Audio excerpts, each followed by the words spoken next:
I was standing in the doorway of my husband's office at the Fairway Golf Club, and I couldn't breathe. The lottery ticket was still clutched in my hand. $28 million, the numbers I'd been playing faithfully for 15 years finally matching.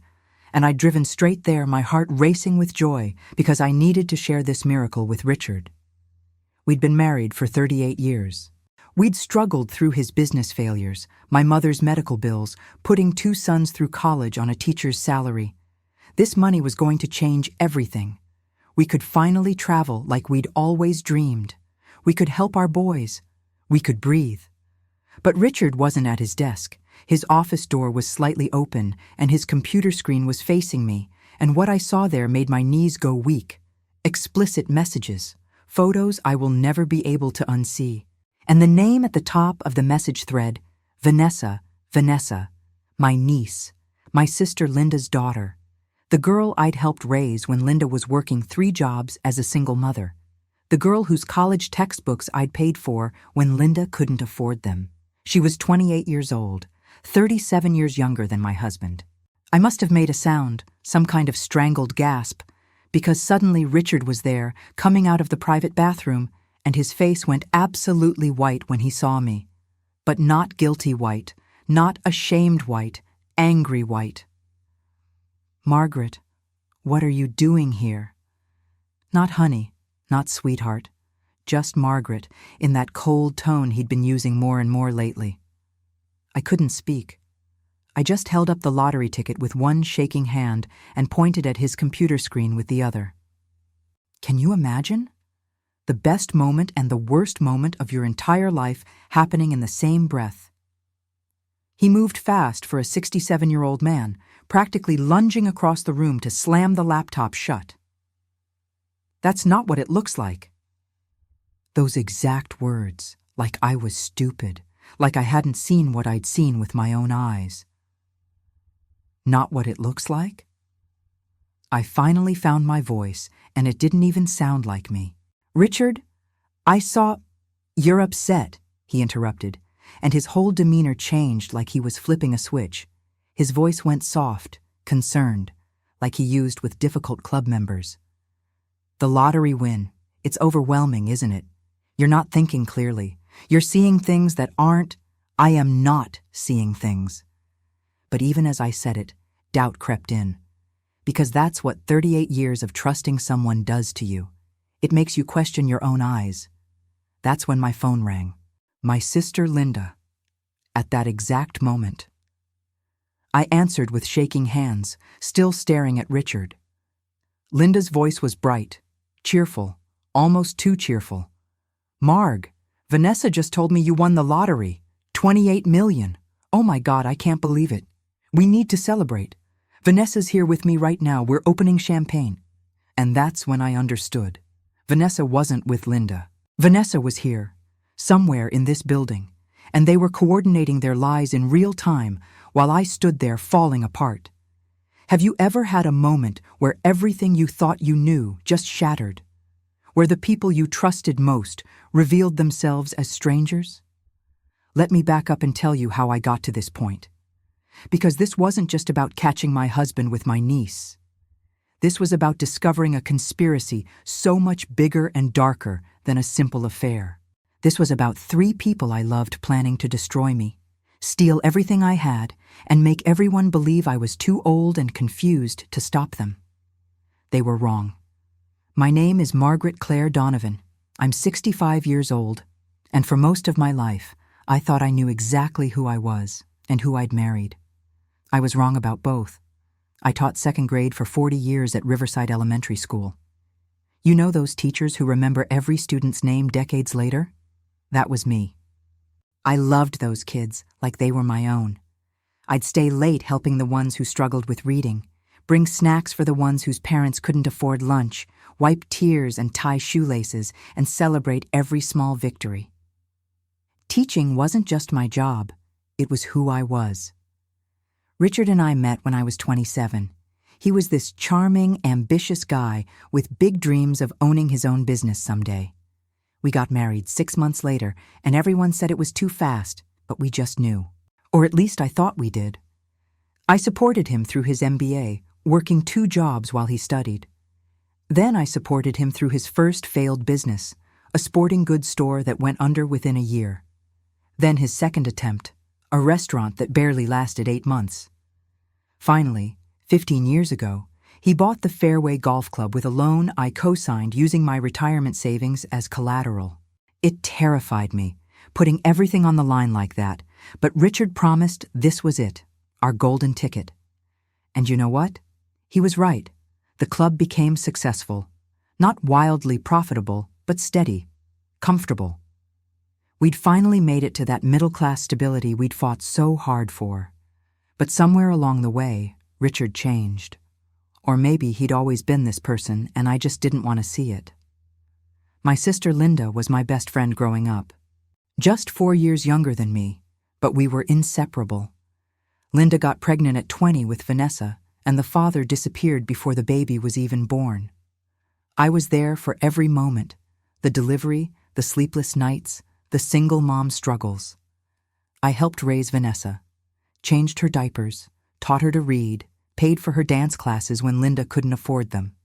She was like the daughter I never had. When Linda finally divorced her second husband 6 years ago, she moved to a town about 40 minutes away, but we still talked every single day, and Vanessa would come spend summers with us, laughing at Richard's jokes, helping me in the garden. Richard used to say she was like the daughter we never had. I should have paid more attention to how he said it. About 6 months ago, things started feeling off. Richard became distant, not angry, just absent. He'd spend longer and longer hours at the club. When I'd ask about his day, his answers got shorter and shorter. Fine. Busy. Nothing special. I told myself it was stress. The club had competition from a new facility that opened across town, and Richard was worried about membership numbers dropping. Then 4 months ago, Vanessa called me, absolutely thrilled. She'd finally gotten a job, marketing consultant for a local business. She'd just graduated with her communications degree and landed something in her field. I was so proud of her. We celebrated over the phone, and I told her I'd take her out to dinner to celebrate properly. It took me 3 weeks to realize the local business was Richard's golf club. "Why didn't you tell me?" I asked Richard that night over dinner.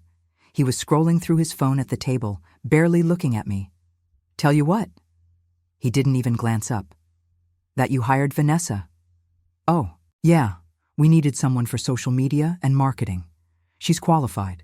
It's not a big deal, Margaret." But it felt like a big deal. It felt like a secret. I pushed the feeling down deep. I was being paranoid, I told myself. Insecure about getting older. All those magazine articles at the grocery store checkout about keeping your man interested after 60. Maybe I was internalizing that garbage. But the signs kept coming, one after another. Richard started going to the gym. At 67 years old, suddenly he's doing CrossFit and talking about his personal trainer. He bought new clothes, fitted dress shirts that showed off his gym progress, expensive jeans that looked like something a 30-year-old would wear. He switched from the Old Spice deodorant he'd used for 30 years to some designer cologne that cost $150 a bottle. I found the receipt in his car. "I'm just taking better care of myself," he said when I mentioned it. "Is that a crime?" "No, of course not. It's just sudden. So you don't want me to look good?" He turned it around so smoothly, made me the bad guy for even noticing.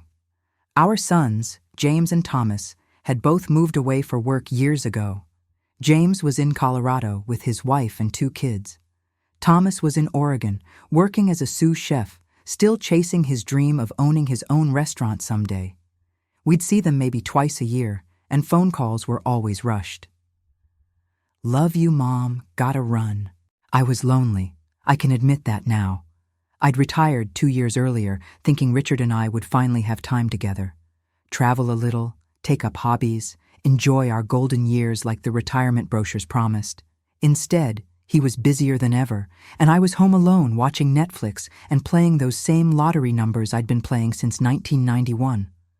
Our anniversary date and our sons' birthdays, 7, 14, 23, 31, 42, and Powerball 11. Vanessa started coming around the house more often after she got the job at the club. She'd stop by on her way home to see her favorite aunt. We'd have tea and talk about her work, her dating life, her dreams of maybe getting her own apartment soon. She seemed genuinely happy to spend time with me, and I treasured those visits in my lonely house. But looking back now, I realized she was asking strange questions. Aunt Marg, did you ever update your will after you retired? Do you and Uncle Richard have joint accounts or separate? What happens to the club if Uncle Richard wants to sell it someday? Why do you ask, sweetie? Oh, just curious. I'm learning about business structures at work. It seemed innocent. Everything seemed innocent when you trust people. Then 3 weeks ago, I found a hotel key card in Richard's car. I was looking for the vehicle registration for our insurance renewal, and there it was, tucked in the side pocket of the driver's door. Hilton Garden Inn. The date stamped on the little envelope was from 2 weeks before. My hands were shaking when I held it up that evening. What's this? Richard barely glanced at it. Oh, that. I had a meeting with the liquor distributor rep a couple weeks back. We met at the hotel restaurant, and the valet gave me their parking card by mistake. I just threw it in the car and forgot about it. Plausible. Totally plausible. But that night, I lay there next to this man I'd spent 38 years with, and I realized I didn't know if he was telling me the truth. The next day, I called Linda. Has Vanessa mentioned anything about Richard? About work, I mean? Oh, she absolutely loves it. Linda's voice was warm, enthusiastic. She says Richard is such a good mentor to her, really teaching her the business. Why do you ask? Just wondering. It's nice they get along so well. You know Vanessa. She adores you both. She was just saying the other day how lucky she is to have you two as examples of what a solid marriage looks like. That should have made me feel better. It didn't. 3 days before I won the lottery, last Friday evening, Richard was in the shower and his phone was sitting on the nightstand. It buzzed with a text message, and the preview showed on the lock screen before I could look away. V, can't wait to see you tonight. My heart stopped. I grabbed the phone and tried to open it, but Richard had changed his passcode. He'd had the same passcode for years, our anniversary, 0714, and suddenly it didn't work anymore. When he came out of the shower with a towel around his waist, I was sitting on the bed holding his phone. Text from V, I said quietly. He barely reacted. Took the phone from my hand, glanced at the screen. Vinny from the beer distributor. We're meeting tonight to go over the new craft beer inventory for the club. At night? With fire emojis? It's the only time he's available. Margaret, why are you interrogating me? I'm not interrogating, your passcode changed. He paused. Just for a second, but I saw it. My phone did a software update last week. It reset everything. I had to make a new passcode. What is it? Are you serious right now? If you have nothing to hide? It's about privacy, Margaret. Basic human privacy. I'm not demanding your passcode. You know my passcode. It's your birthday. Well, I want mine to be private. I'm entitled to that. We didn't speak the rest of the night. He left for his meeting with Vinny at 7 and came home at 11:30, smelling like wine and perfume. Definitely not beer, and definitely not Vinny. Vinny wears perfume? I asked from the couch where I'd been waiting. We met at a wine bar. There were other people there. It was crowded. Stop being paranoid, Margaret. There was that word again, paranoid. He'd used it 3 times that weekend, and each time it made me feel smaller, crazier, like I was losing my grip on reality. By Monday morning, I'd almost convinced myself he was right. I was 65, retired, with too much time on my hands and too much space in my head to overthink everything. Richard was just going through something, maybe his own version of a midlife crisis at 67. It didn't mean he was cheating on me with my niece. That was insane. Wednesday morning, I stopped at the Quick Mart, like I did every Wednesday, and bought my lottery ticket with those same numbers I'd been playing for 15 years. Routine, comfort, hope. Saturday night, I was watching some detective show on TV. Richard was at the club for a private event and wouldn't be home until late, when they announced the Powerball numbers on the crawl at the bottom of the screen. Powerball 11. I stared at my ticket, then I stared at the TV, then back at the ticket. My hands started shaking so badly I could barely hold the paper. I called the lottery hotline 3 times, my voice trembling each time because I couldn't believe it was real. $28 million. Before taxes, but still, more money than I'd ever imagined having. Life-changing money, everything-fixing money, finally traveling money. I tried calling Richard, but it went straight to voicemail. I called the club's main line, and it just rang and rang. The private event must have been loud, chaotic. I couldn't wait. I couldn't sit in that empty house alone with this news. I got in my car with the ticket in my purse and drove straight to the Fairway Golf Club, tears of joy running down my face because finally, all our years of struggle were over. We could breathe, we could live, we could be happy. I didn't call ahead. I wanted to see Richard's face when I told him. I wanted to share this moment together, just the two of us. I wanted to see his face. What I saw instead destroyed me. That night, the night I discovered those messages, I didn't confront Richard the way every fiber of my being wanted me to. I wanted to scream, to throw things, to demand answers and explanations and apologies. But something stopped me. Maybe it was all those years managing classrooms full of children, learning that the quiet ones watching from the corner often had the most to hide. Maybe it was the calculated coldness in Richard's eyes when he'd said, "You're not thinking clearly." Or maybe it was Linda's impossibly perfect timing on that phone call, and the sick realization that Vanessa had somehow told her mother about my lottery win within minutes when I hadn't told a single soul. They were coordinating, in real time, while I was standing there with my world crashing down around me. "I need air," I said, backing toward the office door. "I need to think." "Margaret, wait," Richard started, reaching for me. "Don't." I held up my hand. "Just give me space. Please." I walked out of that golf club on legs that didn't feel like my own, clutching my lottery ticket and my shattered illusions. I sat in my car in the parking lot for 20 minutes, just trying to breathe, trying to think clearly while my phone buzzed over and over. Linda, Richard, Linda again, a text from Vanessa. "Aunt Marg, OMG, congrats on the lottery. This is amazing." How did she know? I turned that question over and over in my mind.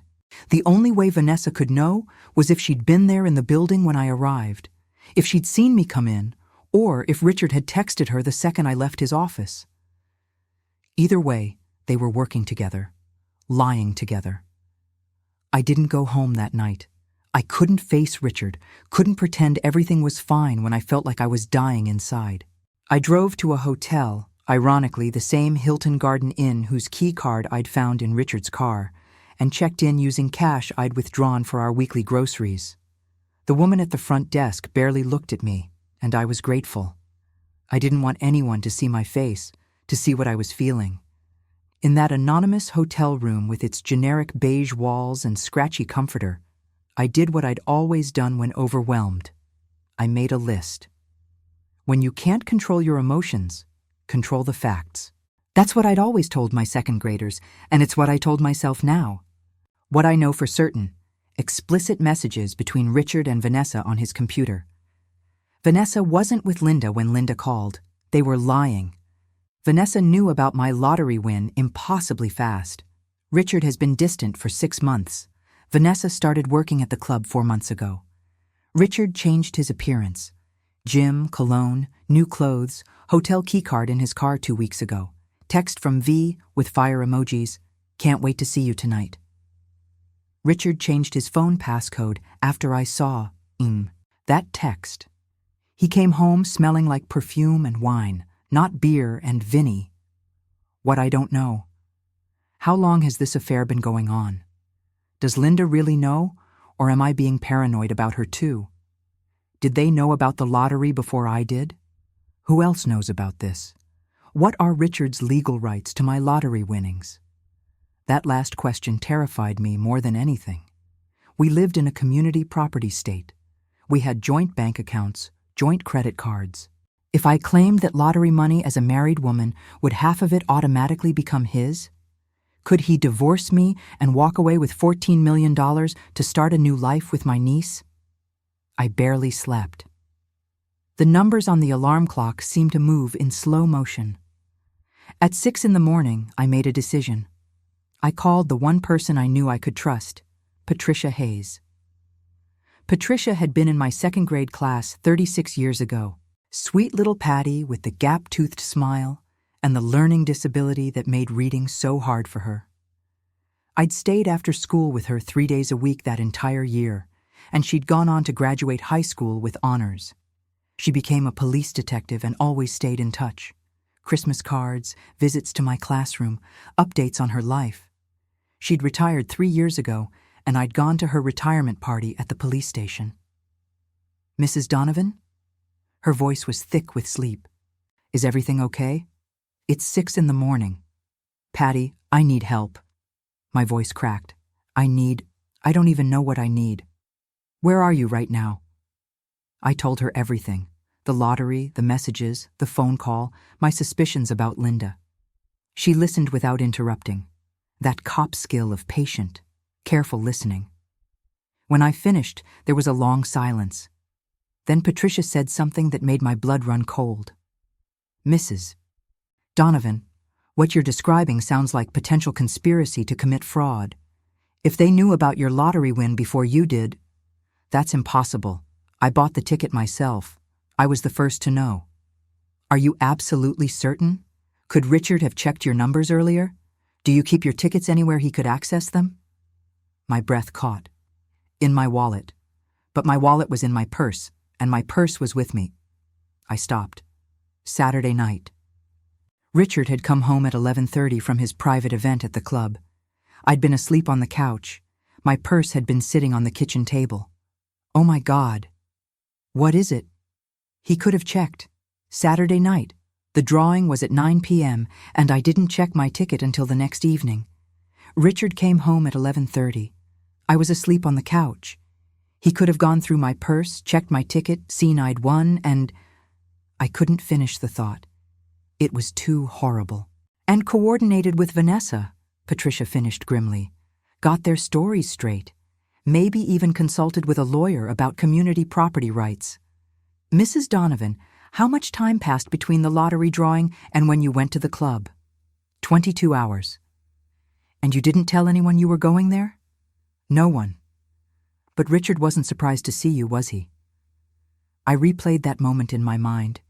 His face when he came out of the bathroom and saw me standing there. "He was angry," I whispered. "Not surprised, not shocked that I'd shown up. Just angry. Because you weren't supposed to find out yet. You interrupted their plan. Mrs. Donovan, I think they were either planning to divorce you before you claimed the lottery money or manipulate you into putting it in joint accounts they could access. Worst case scenario, they might try to establish that you're mentally incompetent to manage your own finances." "Incompetent? I'm 65, not senile." "It doesn't matter. If they can get doctors to say the lottery win caused some kind of mental breakdown, if they can document supposedly erratic behavior, if your own sister testifies that you're not stable, they could petition for a conservatorship. It happens more often than you'd think, especially with elderly lottery winners." Elderly. That word stung like a slap. But Patricia was right, and we both knew it. What do I do? My voice came out small, defeated. "First, you don't claim that lottery ticket yet. It's valid for 6 months. You have time. Second, you don't go home until we have a plan. Third, let me make some calls. I have a friend who's a private investigator and another who's a family law attorney specializing in elder financial abuse. This is exactly what they do. Can you stay where you are for a few hours?" "Yes." "Good. Don't turn your phone back on. Don't contact Richard or Linda or Vanessa. Just wait. I'll call the hotel directly when I have news." I spent that Sunday in limbo, staring at the hotel room walls, watching mindless TV without seeing it, jumping every time I heard footsteps in the hallway. My phone was off, but I kept imagining it buzzing with messages, accusations, fake concern. At 2 in the afternoon, Patricia showed up with 2 other people. Marcus Reed was a big guy, maybe 50 years old, with kind eyes and a firm handshake. Jennifer Walsh was sharp and polished, mid-40s, carrying a leather briefcase that looked expensive and well-used. "Tell us everything," Jennifer said, pulling out a legal pad. "Start from the very beginning, and don't leave anything out." I told the whole story again, and this time Marcus took notes too, asking specific questions that I hadn't even thought about. What kind of car does Vanessa drive? Does Richard have any bank accounts or credit cards you don't know about? Has Linda ever asked you for money? That last question made me pause. All the time, I admitted slowly. For years now. Since her second divorce, maybe even before that. Nothing huge, 1,000 here, 2,000 there. Help with rent, car payments, Vanessa's college tuition.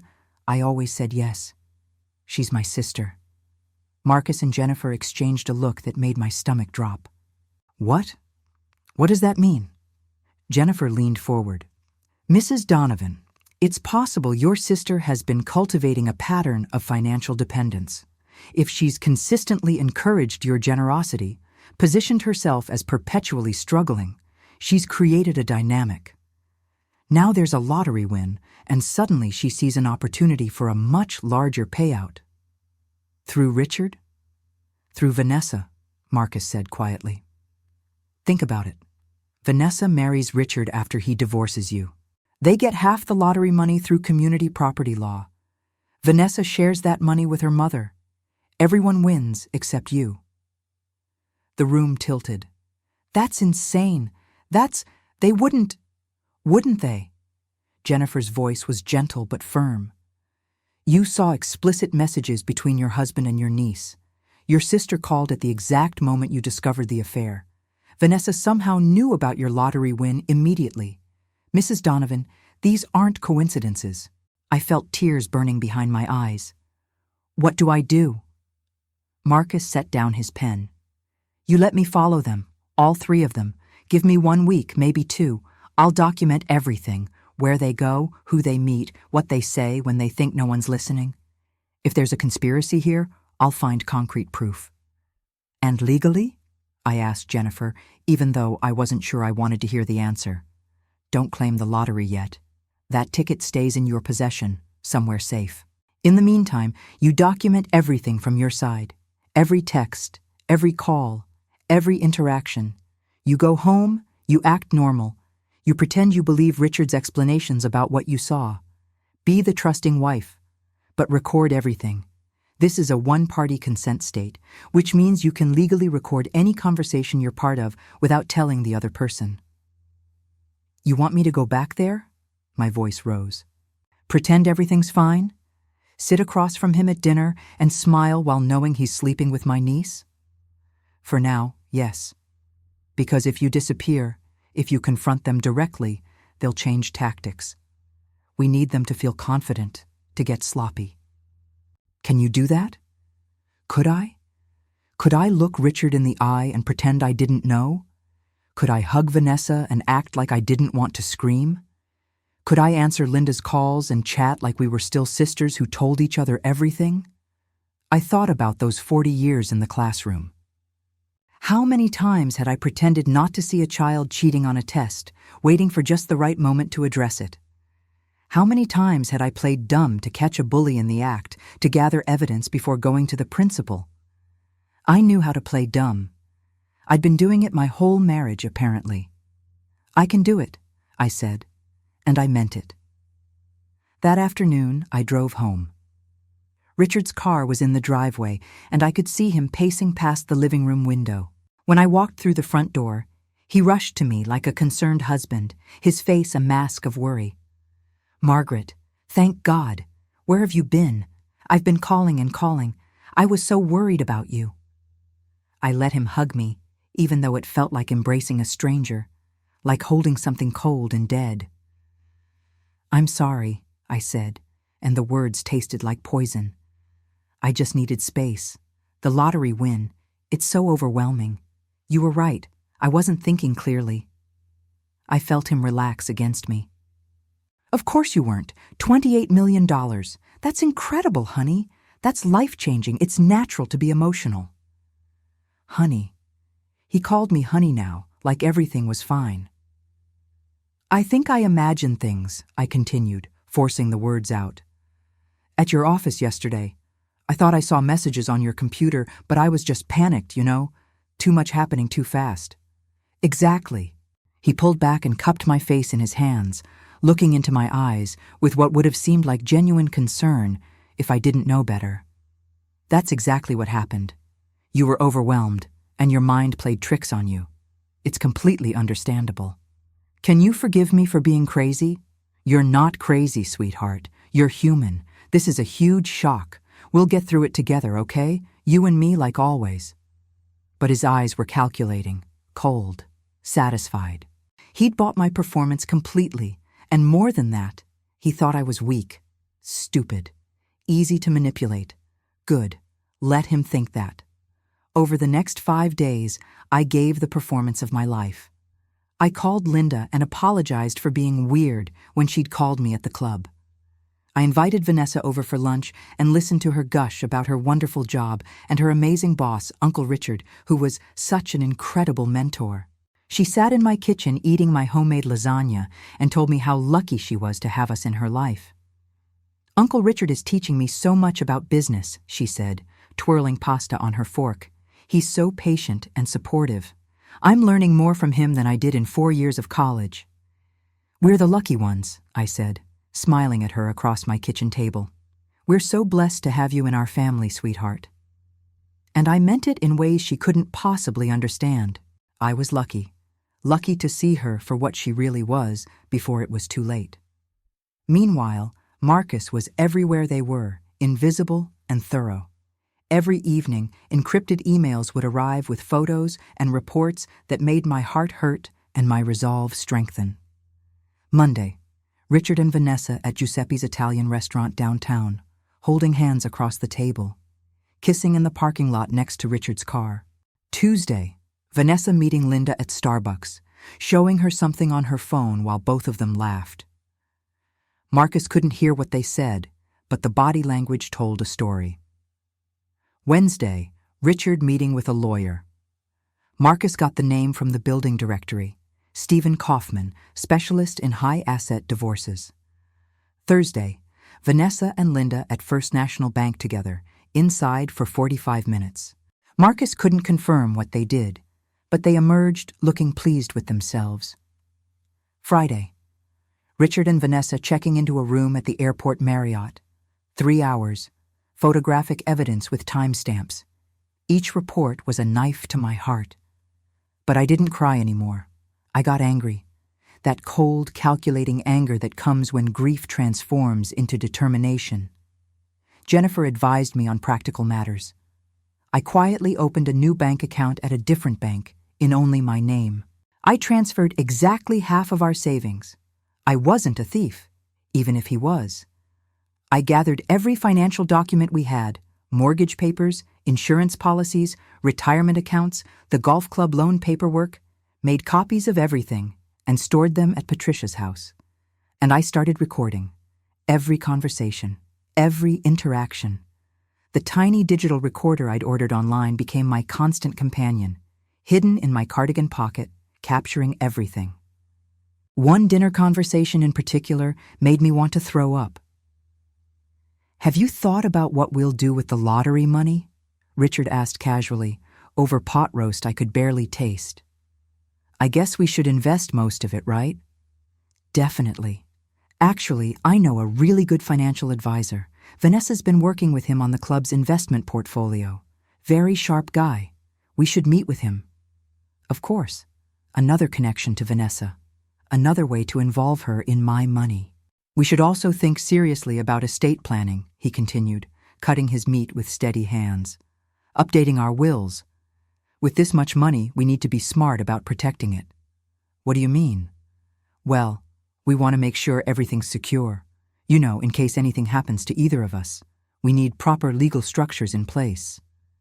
In case anything happens to you, he meant. In case you die or become incompetent or inconvenient. That makes sense, I said sweetly, taking a sip of wine. I'll call our lawyer tomorrow. Actually, I already made us an appointment with Stephen Kaufman. He specializes in estate planning for high-net-worth individuals. Tuesday at 2. The divorce attorney. He'd made me an appointment with his divorce attorney, planning to present it as estate planning. The audacity of it made me want to laugh and scream at the same time. Perfect, I said instead. That's very thoughtful of you, honey. I went to my room that night, closed the door, and listened to the recording 3 times. His voice, so calm and reasonable, plotting to steal my life. But I had him now. I had all of them, and they had no idea what was coming. The appointment with Stephen Kaufman was scheduled for Tuesday at 2 o'clock, and I spent the weekend preparing. Not the way Richard expected me to prepare, not gathering financial documents or writing questions about estate planning. I was preparing for war. Sunday morning, Marcus sent me something that made everything click into place. He'd planted a small listening device in Richard's golf cart, completely legal in our state since the golf course was a public accommodation business, and there was no expectation of privacy. What he captured was damning. Richard's voice, clear as day. Once the divorce is final and we get the settlement, we can go anywhere, do anything. Maybe buy that place in Costa Rica we looked at. She'll never have to know we planned this. Vanessa's laugh, light and carefree. How much longer do you think? Not long now. I've got Kaufman working on the best strategy. If we can get her to sign some papers before she claims the ticket, even better. If not, community property law means I'm entitled to half anyway. Either way, we're looking at $14 million, minimum. And if she fights it? She won't. Margaret doesn't have it in her.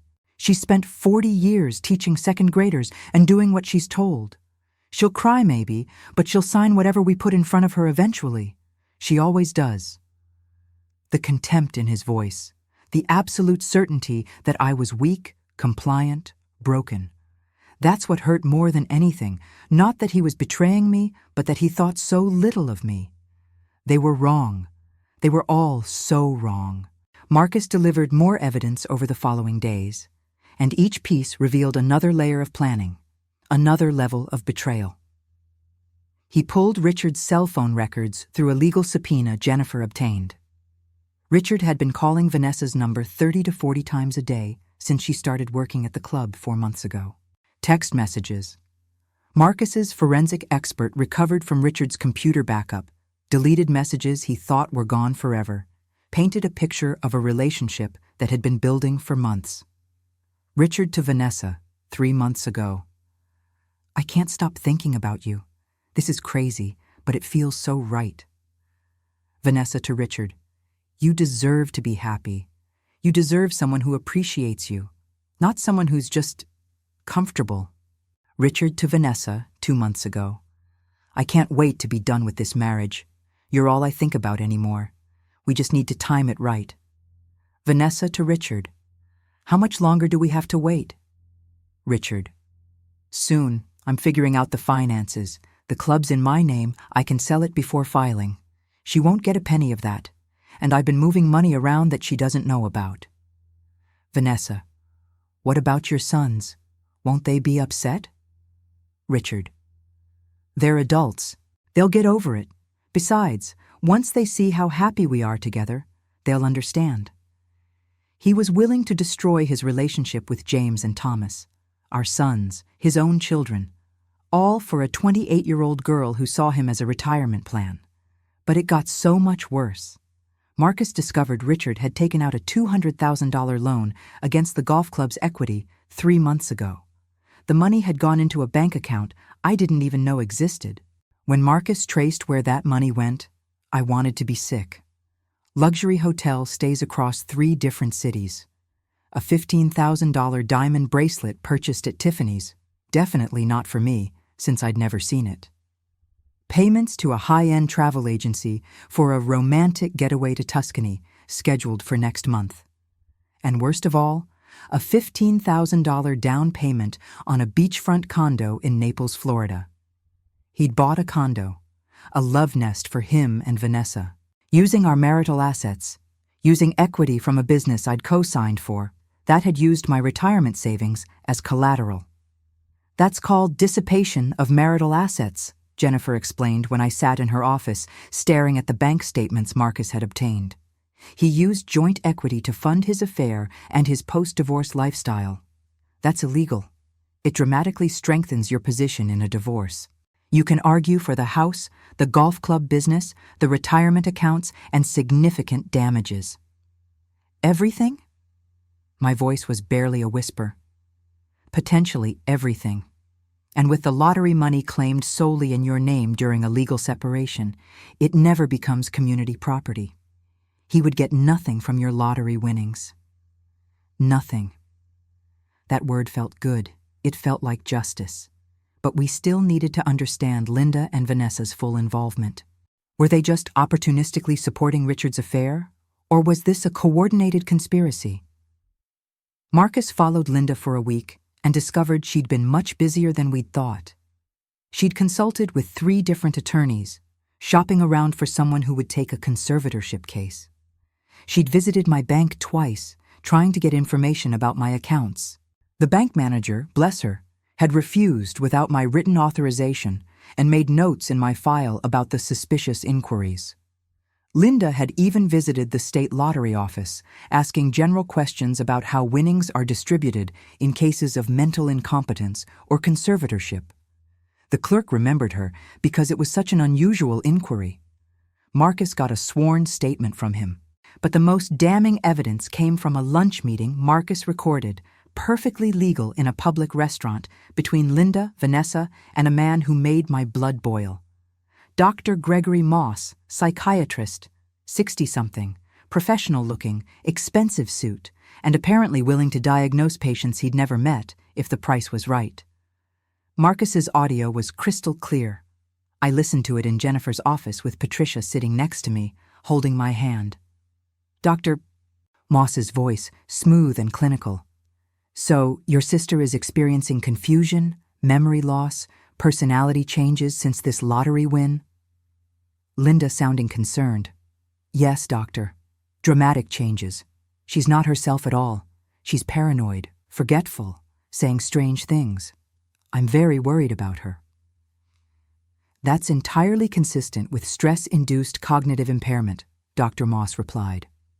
Possibly early-stage dementia accelerated by emotional trauma. Large lottery wins can trigger significant psychological breaks, especially in elderly individuals. If concerned family members petition for a psychiatric evaluation, I can conduct an assessment and provide a professional opinion to the court. What if she refuses the evaluation? Vanessa asked. If she refuses, and family members can provide sufficient evidence of impairment, documentation of erratic behavior, testimony from people who've witnessed it, the court can order a mandatory evaluation, especially in cases involving large sums of money where there's risk of the impaired individual being financially exploited by outsiders. Exploited by outsiders. I was listening to them plan to steal my money while framing it as protecting me from exploitation. Linda's voice hesitant. And if the evaluation shows she's not competent? Then family members can petition for conservatorship. Usually a spouse or adult child would be appointed as conservator of the estate, someone to manage her finances in her best interest, of course. The conservatorship would ensure the money is protected and used appropriately for her care. How much would your services cost, doctor? Vanessa asked, all business. For the initial evaluation, court testimony, and consultation throughout the conservatorship process, I charge $30,000. $30,000 of my lottery money to pay a doctor to declare me insane. That seems reasonable, Linda said. When can we move forward? As soon as you're ready. I'll need documentation of her impairment, written accounts from family members, any witnesses to confused or erratic behavior, medical records if available. Build your case first, then we petition the court. The recording ended. I sat there in Jennifer's office, shaking with rage. My own sister, I whispered. She's hiring someone to call me crazy. She won't succeed, Jennifer said firmly. We have Dr. Stein's evaluation, a thorough neurological exam proving you're completely competent, dated 3 days after your lottery win and before you started acting confused. We have proof they're conspiring. We have recordings of them planning this. Margaret, you hold all the cards. So why do I feel so powerless? Patricia squeezed my hand. Because they're people you loved, people you trusted. But Mrs. Donovan, you're not powerless. You're gathering an army. She was right. Over the next week, that army grew. Jennifer connected me with Dr. Hannah Stein, who conducted additional cognitive testing and provided detailed documentation. Mrs. Donovan shows no signs of dementia, cognitive impairment, or psychological breaks, her report stated. She is fully competent to manage her own affairs. Any claims to the contrary would be fraudulent. Marcus introduced me to a forensic accountant named Robert Chen, who traced every penny Richard had moved, hidden, or stolen. His report was 50 pages of evidence showing Richard had been systematically preparing for divorce for at least 4 months, possibly longer. Jennifer filed for legal separation on my behalf. Not divorce yet, just separation, which would protect the lottery winnings from being considered community property once I claimed them. She did it quietly, without Richard knowing, the paperwork sealed by a sympathetic judge who'd seen too many cases of elder financial abuse. And I kept playing my role at home, growing increasingly confused for Richard's benefit while documenting that I was acting. Before I'd leave for the store, I'd record a video on my phone, timestamp visible, showing me completely lucid, explaining exactly where I was going and why. Then I'd go to the store, act slightly disoriented in front of Richard when I returned, and record another video afterward showing I was fine. Patricia kept all the videos as evidence that my confusion was a performance. I'd stand in rooms looking lost when Richard was watching. Then the moment he left, I'd be perfectly normal. The hidden cameras Patricia had helped me install captured everything. Richard making notes in a journal about my episodes, Richard on the phone with Stephen Kaufman discussing conservatorship strategy, Richard meeting with Vanessa in our home office while I was supposedly napping. She's getting worse, Richard told Vanessa in a conversation the cameras captured. Stood in the kitchen yesterday for 5 minutes, just staring at the refrigerator like she forgot how to open it. I'm documenting everything. This is going to work. Vanessa's voice sounding almost sympathetic. Do you feel bad about it? A pause. Then Richard. Sometimes. But she'll be taken care of. A good facility nurses, everything she needs. And we'll have the money to live the life we deserve. She'd want that for me if she was thinking clearly. The rationalization, the absolute certainty that he was somehow doing the right thing. It was breathtaking in its narcissism. I watched that footage with Marcus, Jennifer, and Patricia in Patricia's living room, and when it ended, Jennifer closed her laptop with a decisive snap. We have everything we need, she said. Video evidence of conspiracy, audio recordings of planning fraud, financial records of asset dissipation, proof of competence from multiple doctors, sworn statements from witnesses. Margaret, we can destroy them. When? My voice was steady now, strong. Whenever you're ready. You can claim your lottery ticket, file for divorce, present all the evidence, and watch their plan crumble. Or, Jennifer paused, or we can be more strategic. Set a trap. What kind of trap? You go to that meeting with Stephen Kaufman tomorrow. Let Richard think you're falling for his estate planning story. Let him present whatever papers he wants you to sign.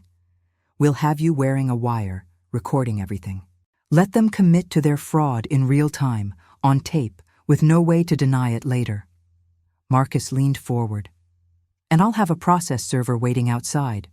The moment you walk out of that meeting, you get served with legal separation papers, restraining orders, and notice that we're freezing all marital assets pending investigation. Hit them all at once. Richard, Linda, Vanessa. No warning, no chance to coordinate a response. They'll never see it coming, Patricia added. You've been playing weak and confused for 2 weeks. They think you're broken. They think they've won. I thought about Richard's voice on those recordings, his certainty that I was too weak to fight back, his casual cruelty, his willingness to lock me away in a facility while he lived in a Florida condo with my niece on my money. I thought about Vanessa sitting in my kitchen, eating my food, lying to my face while sleeping with my husband and plotting to steal my future.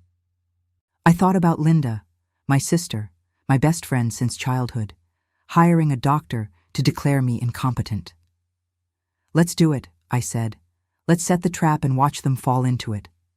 Jennifer smiled. It wasn't a nice smile. It was the smile of a lawyer who was about to destroy someone who deserved it. "Tomorrow at 2:00, she said. "We end this." That night, I lay in bed next to Richard, listening to him breathe. He was sleeping peacefully, dreaming of his new life, completely unaware that tomorrow everything would come crashing down. I didn't sleep at all. I didn't need to. I was ready.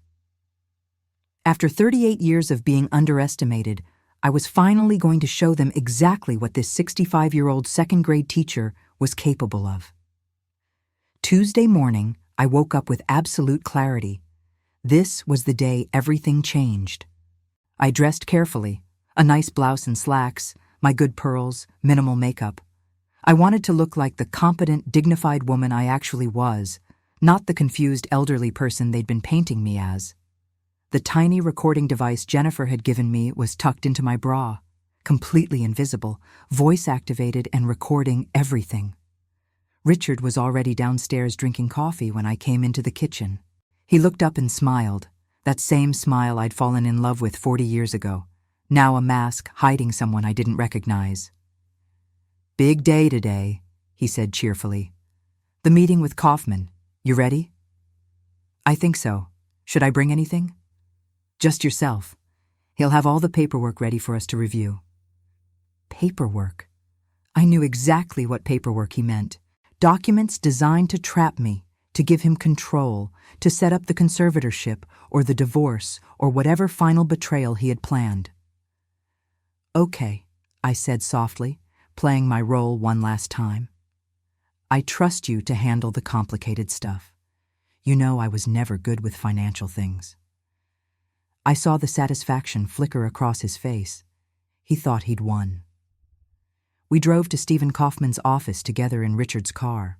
40 minutes of small talk about nothing, the weather, what to have for dinner, whether we should get the gutters cleaned.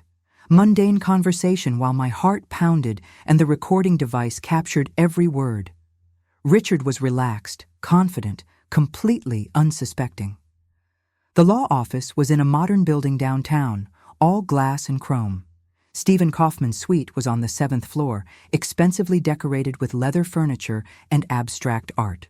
The receptionist, a young woman with a practiced smile, told us Mr. Kaufman was ready for us. Stephen Kaufman was exactly what I'd expected. Mid-50s, silver hair, expensive suit, firm handshake. He had the kind of smooth confidence that came from years of dismantling marriages for profit. "Richard, good to see you again," he said, shaking my husband's hand like they were old friends. Then he turned to me. "And you must be Margaret. Please, sit down." "Can I get you anything? Water? Coffee?" "Water would be nice," I said, keeping my voice slightly uncertain, a little nervous. The confused wife who was out of her depth. We sat in the leather chairs across from his massive desk. Kaufman pulled out a folder and opened it with practiced efficiency. "So, Richard told me about your recent good fortune," he began, smiling at me like I was a child. $28 million. That's wonderful, truly life-changing. Congratulations." "Thank you," I murmured. "Now, with that kind of windfall, it's crucial to have proper estate planning in place. That's why you're here today. I've prepared some documents that will protect both of you and ensure this money is managed wisely for your future." He slid papers across the desk. I recognized some of the legal language from my research with Jennifer. Power of attorney forms, trust documents, and buried in the middle, a marital property agreement that would make Richard co-owner of the lottery winnings the moment I signed. "This is a lot," I said, my voice wavering just slightly. "Can you explain what these are?" Of course. Kaufman's voice was patient, condescending. This first document is a power of attorney, which would allow Richard to make financial decisions on your behalf if you're unable to. Why would I be unable to? A pause. Kaufman and Richard exchanged a quick glance. Well, not that you would be, Kaufman recovered smoothly. But at your age, it's wise to plan for any eventuality. Medical emergencies, cognitive issues that can arise. I'm 65, Mr. Kaufman, not 90. Another glance between them. Of course, it's just a precaution. Standard planning for anyone with significant assets. And this document here, he tapped another page, establishes a revocable trust with you and Richard as co-trustees. This protects the money from taxes and legal claims. What it actually did was give Richard immediate access to control the funds. And this one? I pointed to the marital property agreement. That one clarifies that your lottery winnings are marital property, shared equally between you and Richard as husband and wife. It's really just formalizing what's already true under community property law. Except I knew from Jennifer that lottery winnings won during marriage, but claimed during legal separation wouldn't be community property. This document was designed to override that loophole. I see, I said quietly. I picked up the pen Kaufman had placed in front of me.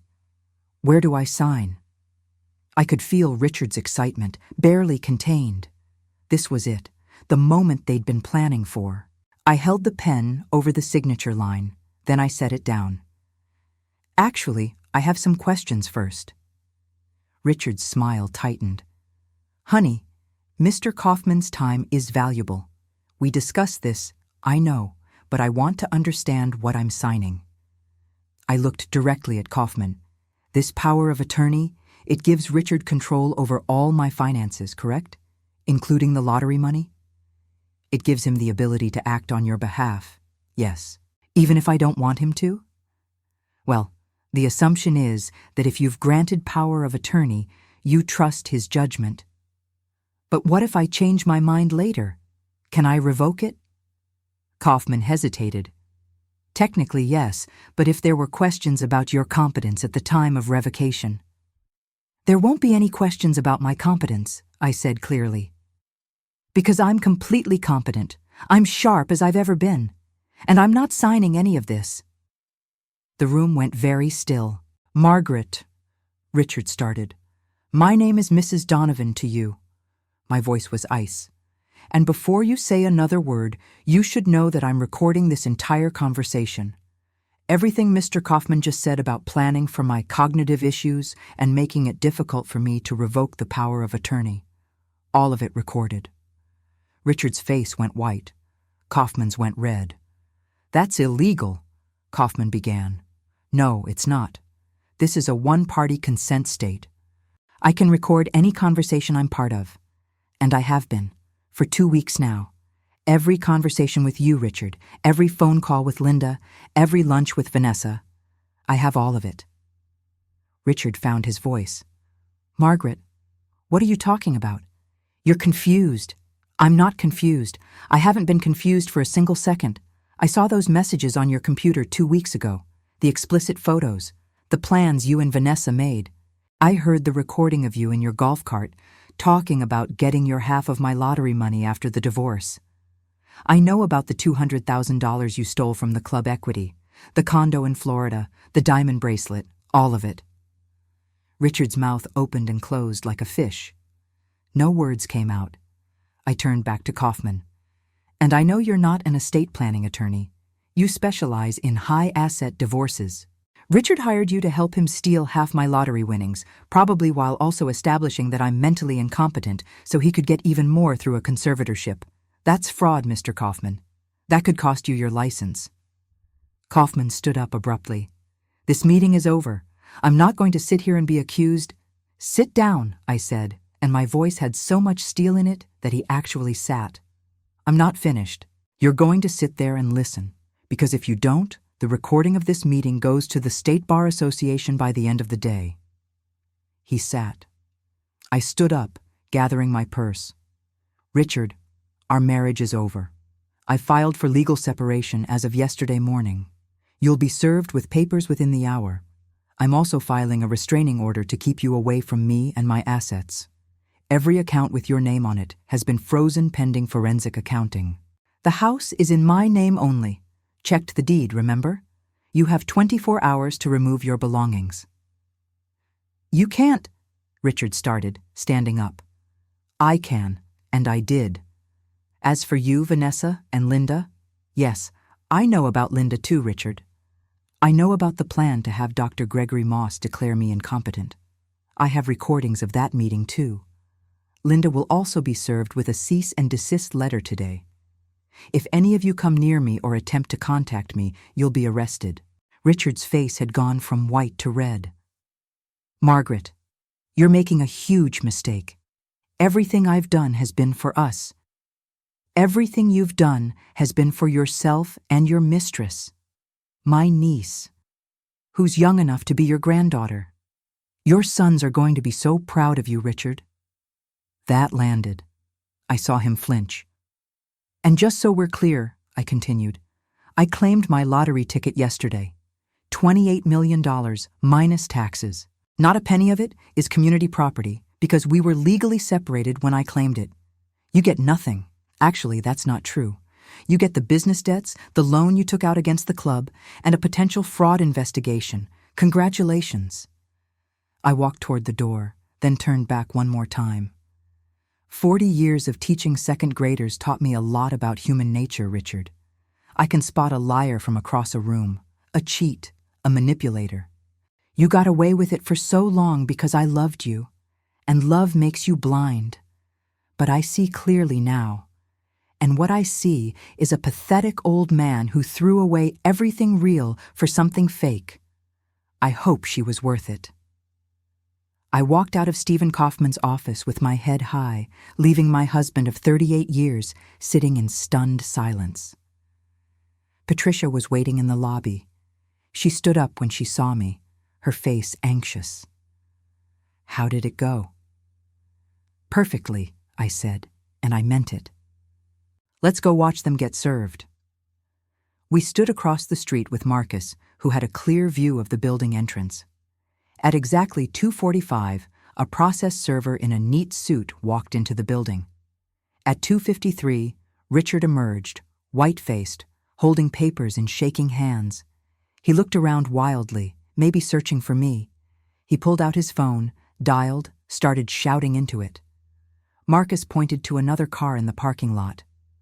That's the server going to Linda's house now, and another one's heading to Vanessa's apartment.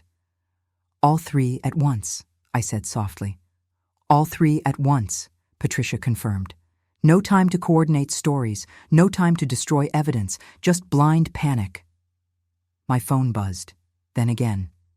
Then it started ringing continuously. Richard, Linda, Vanessa, Richard again.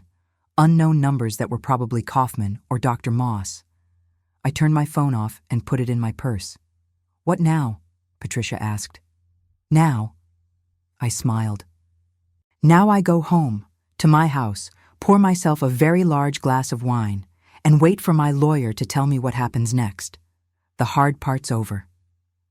But I was wrong about that. The hard part was just beginning.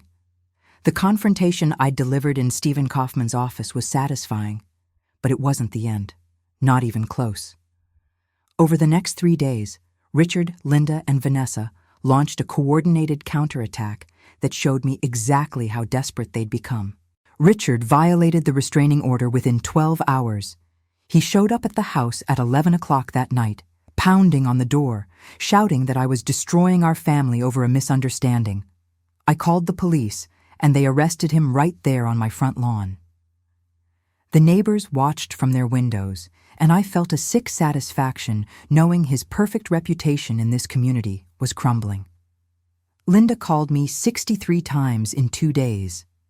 When I didn't answer, she started showing up at places she knew I'd be: the grocery store, the bank, my doctor's office. She'd corner me with tears streaming down her face, begging me to stop this insanity and think about family. When I walked away without speaking, she'd follow me, her voice getting louder and more hysterical. "You're destroying Vanessa's life. She's just a girl. She made a mistake. How can you be so cruel?" A mistake. That's what she called a calculated months-long affair and conspiracy to steal my money. Vanessa took a different approach. She posted on social media a long emotional message about her beloved aunt, who was suffering from mental health issues after winning the lottery and lashing out at the people who love her most. She asked for prayers and understanding, painting herself as a heartbroken niece watching her aunt deteriorate. The post got hundreds of sympathetic comments from people who didn't know the truth. So sad. Lottery curse is real. Praying for your aunt. You're so strong to stand by her.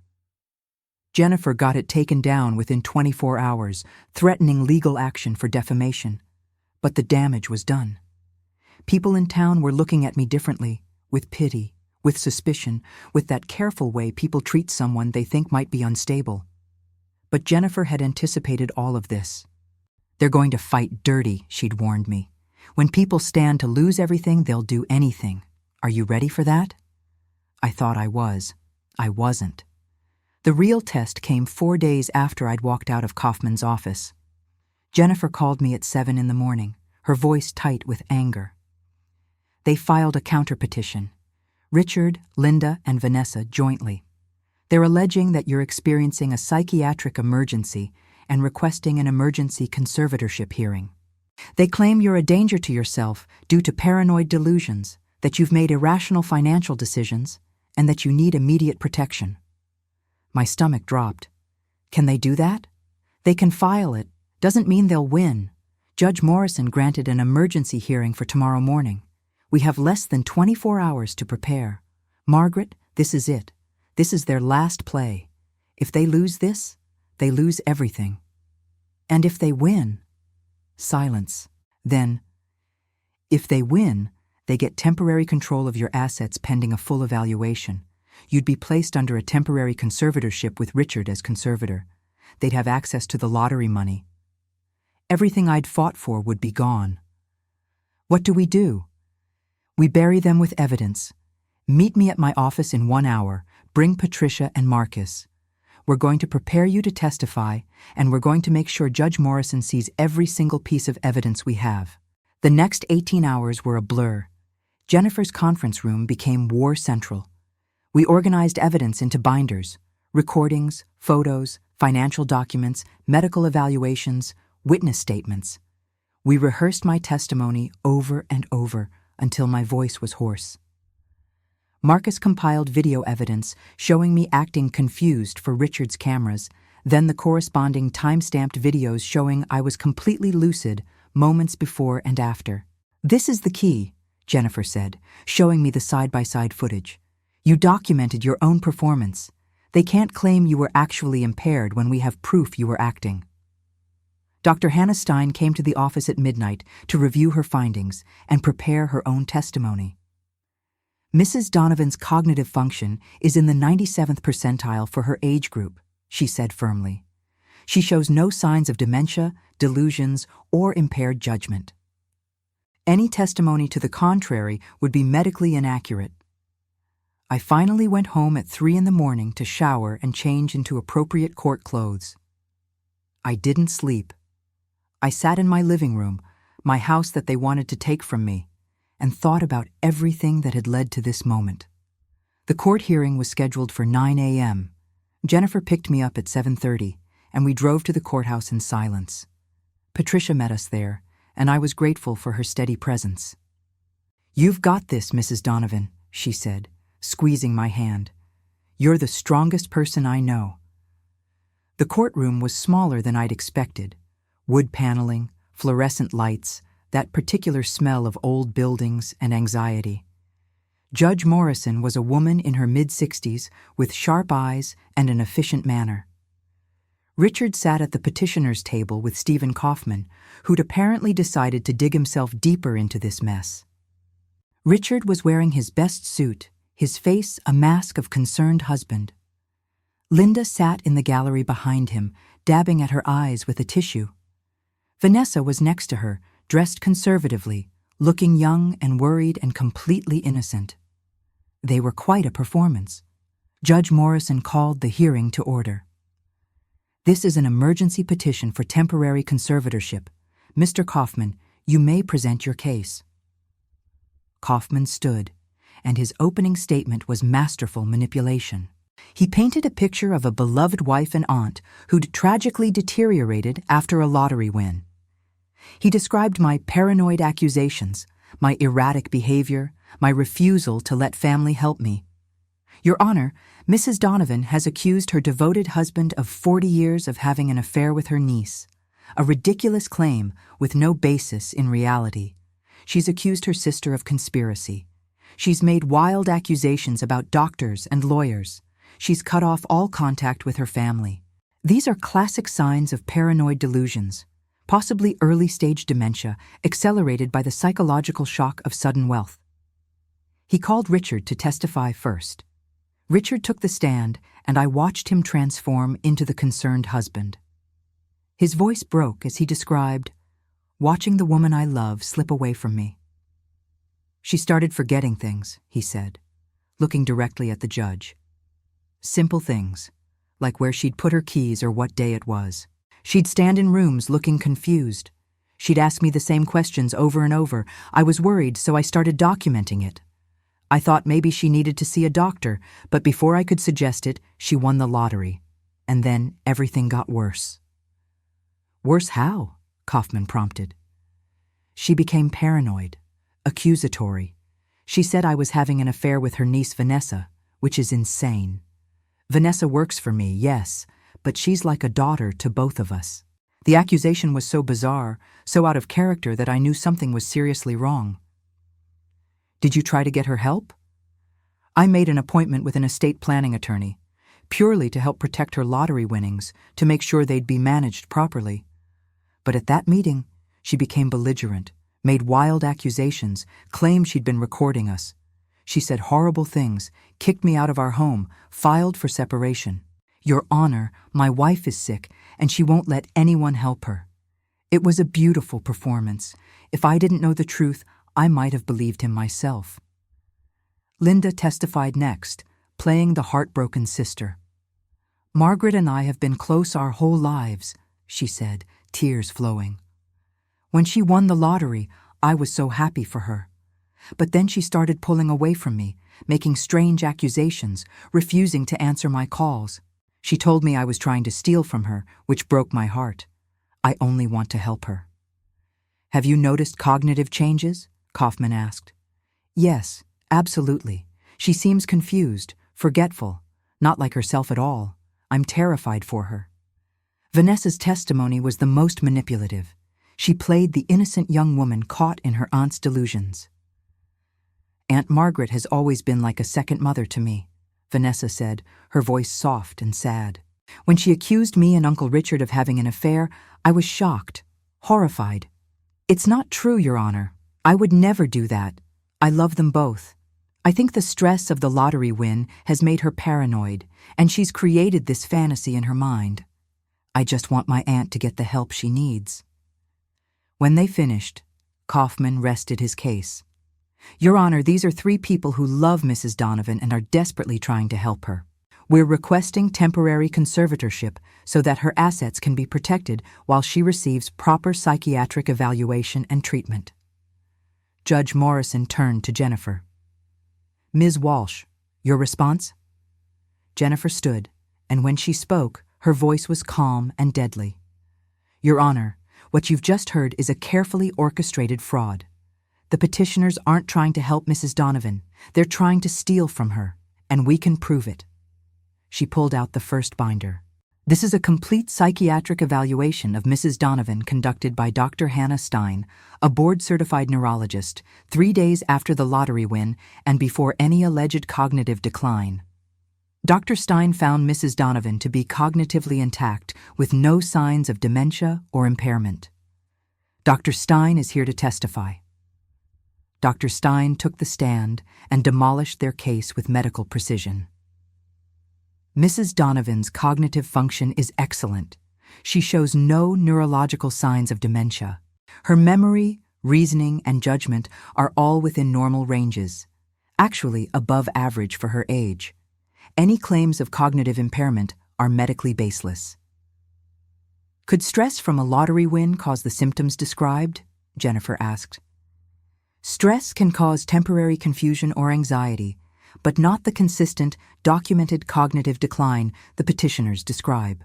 And certainly not selective impairment, where someone is supposedly too confused to manage finances, but coherent enough to file legal documents and make strategic decisions. Next, Jennifer called me to testify.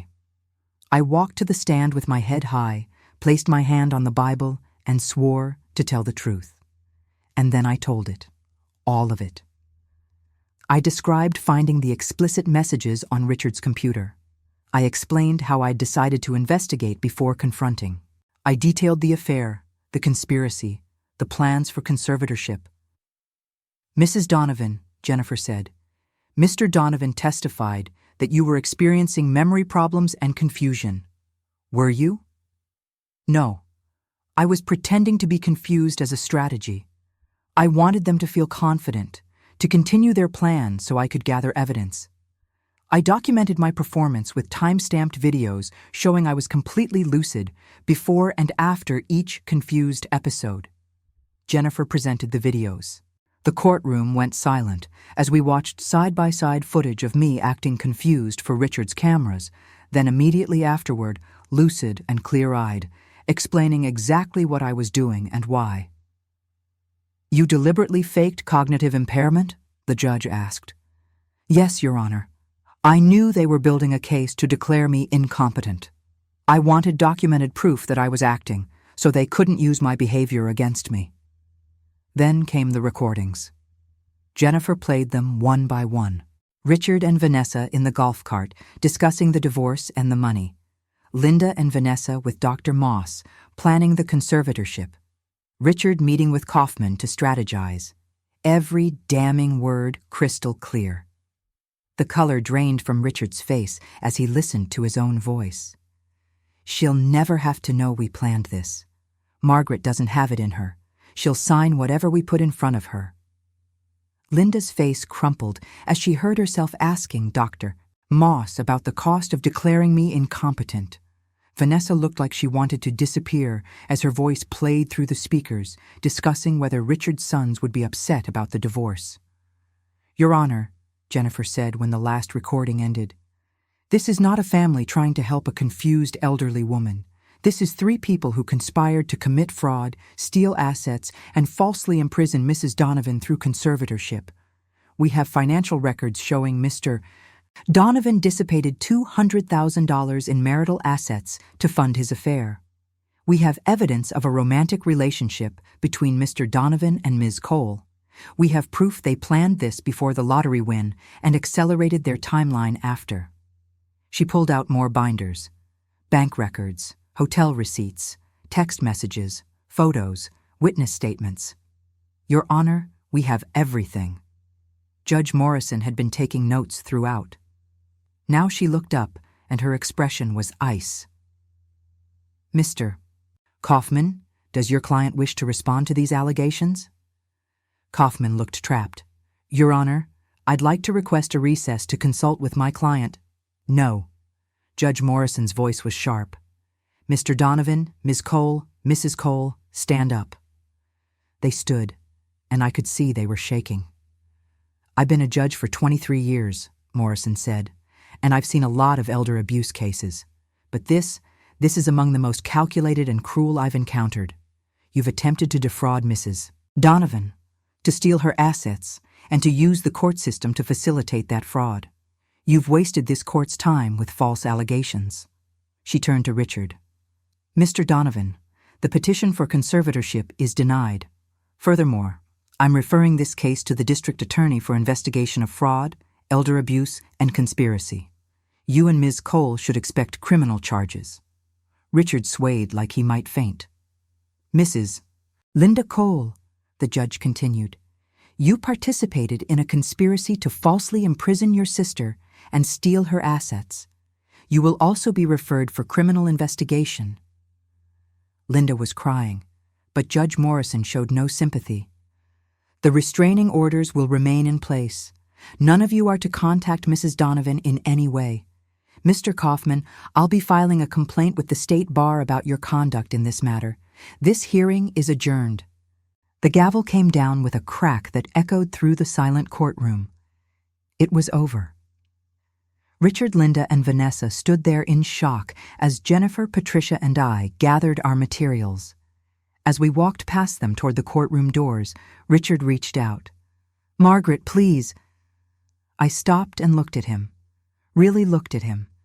This man I'd loved for 40 years. This stranger who'd tried to destroy me. "You asked me once if I trusted you," I said quietly. "I did, with everything I had. You didn't just break that trust, Richard. You weaponized it. You used my love against me. So no, I won't please anything. You're going to face the consequences of what you've done, and I'm going to live my life without you in it. That's all there is left to say." I walked out of that courtroom and into the bright morning sunshine, and for the first time in weeks, I could breathe. The weeks after the hearing were strange, quiet in a way I wasn't used to. No phone calls from Linda. No texts from Vanessa. No Richard in the house. His presence a constant background hum I didn't realize I'd been living with until it was gone. The criminal charges came exactly as Judge Morrison had promised. The district attorney filed fraud charges against Richard and Vanessa, conspiracy charges against all three of them, and elder abuse charges against Richard specifically. Their arraignment made the local news. Local golf club owner charged in lottery fraud scheme. I didn't watch it. I didn't need to. The divorce proceedings were swift once the criminal case was filed. Richard's lawyer advised him not to contest anything, probably hoping cooperation might reduce his eventual sentence. I got the house, the golf club, which I immediately sold to pay off the loans Richard had taken against it, and a significant settlement for the dissipated marital assets. Richard got his debts, his legal fees, and a trial date. Not a penny of my lottery money touched any of it. That money was mine, protected by the legal separation filing, untouchable by Richard's crimes or consequences. Linda stopped trying to contact me after her lawyer explained she could be charged with criminal harassment. I heard through mutual acquaintances that she'd moved to Arizona to live with her ex-husband's sister. Running away from the shame, from the criminal charges, from the ruin of her relationship with me. I felt nothing when I heard that. Not anger, not sadness, just nothing. Vanessa pleaded guilty to conspiracy and fraud as part of a deal that kept her out of prison. She got 5 years probation, community service, and a permanent fraud conviction on her record. Her social media posts about her beloved aunt suffering from mental health issues became evidence in her trial. She deleted all her accounts, but the internet never forgets. Richard went to trial. He was convicted on 4 counts of fraud and 2 counts of attempted elder abuse. The judge sentenced him to 6 years in prison. 6 years for trying to steal my life. I wasn't there when they sentenced him. Jennifer offered to come with me to the sentencing hearing, but I declined. I'd already given Richard enough of my time and energy. He didn't get 1 more minute. 3 months after the court hearing, I did something I'd been planning since the day I walked out of Stephen Kaufman's office. I sold the house where I'd raised my boys, where I'd lived with Richard for 28 years, where every room held memories that now felt tainted. I bought a smaller place by the coast, about 2 hours from the city. It's a cottage with a view of the ocean, painted blue-gray like the water, with a garden I'm learning to tend and a porch where I drink my coffee every morning watching the sunrise. I'm learning what it means to live alone at 65 and actually enjoy it. I read books without interruption. I eat dinner whenever I feel like it. I travel. I've been to Italy, France, Spain, all those places Richard and I always said we'd visit someday. Someday became now, and I'm doing it on my own terms. My sons, James and Thomas, that was the hardest part. I called them both the day after the court hearing and told them everything. Every detail, the affair, the conspiracy, the recordings, the trial. James was devastated. Dad did what? His voice cracked. With Vanessa? And Aunt Linda knew? Thomas got angry. He tried to lock you up? His own wife? Mom, I'm so sorry. I'm so sorry I wasn't there. You couldn't have known, I told them both. He fooled me for months. You're not responsible for protecting me from your own father. They've both come to visit me at the new house. James brought his family, my grandchildren, who I get to see more often now that I'm retired and have the time and money to fly to Colorado whenever I want. Thomas is still working toward his restaurant dream, and I invested in his business plan. Not because I feel obligated, but because I believe in him. Neither of them have spoken to Richard since his conviction. That was their choice, and I didn't influence it. But I understand it. Some betrayals are too big to forgive. I started volunteering at the local library, reading to children twice a week. It turns out I missed teaching more than I realized. Being around kids again, seeing their faces light up when a story captures them. It reminds me who I am. Not Richard's wife. Not a lottery winner. Not a victim of fraud. Just Margaret, who loves children and stories and learning. Patricia and I have lunch every week. She's become more than a former student. She's a friend, maybe my closest friend. She knew me at 7 years old, and she knows me now at 65, and she says I'm stronger now than I've ever been. You always had it in you, Mrs. Donovan, she said over coffee last week. You just had to remember. Marcus and Jennifer have become friends too. It's strange to think that the worst period of my life led to some of the best relationships I have now. We celebrate small victories together. When the divorce was finalized, when Richard's conviction came through, when I closed on the cottage. I think about Linda sometimes. My sister. The person I was closest to for 61 years before everything fell apart. I wonder if she thinks about what she did, if she regrets it, if she understands the magnitude of her betrayal. I don't hate her. I don't hate any of them, actually. Hate takes energy I don't want to spend. What I feel is closer to pity. They destroyed their own lives chasing money that was never theirs to take. Richard is in prison. Vanessa's career is ruined before it started. Linda is living in exile, estranged from her only sister. And me? I'm living by the ocean, traveling the world, spending time with my grandchildren, reading to kids at the library. I won the lottery in more ways than one. I'm 66 now, and I'm stronger than I've ever been. Not because of what they did to me, but because of what I did for myself. I could have crumbled when I found those messages. I could have believed Richard's gaslighting, questioned my own sanity, signed those papers. Part of me wanted to. The part that had spent 40 years being the accommodating wife, the supporting partner, the one who always gave in. But I didn't. I fought, I documented, I strategized, I won. If you're watching this and you've ever been betrayed by someone you love, I want you to know something. You're stronger than you think.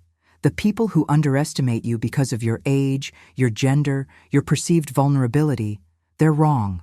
You have power they can't even imagine. Don't be afraid to use it. Where are you watching from today? Have you ever had to stand up to people who underestimated you?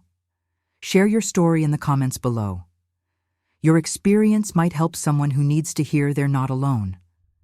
If this story touched you, if it helped you in any way, please like this video and subscribe to the channel. Share it with someone who might need the reminder that it's never too late to fight for yourself. Every view, every comment, every share helps us reach more people who need these stories. I'm living proof that 65 isn't old. It's not too late. It's not the end of your story. Sometimes it's just the beginning of the best chapter.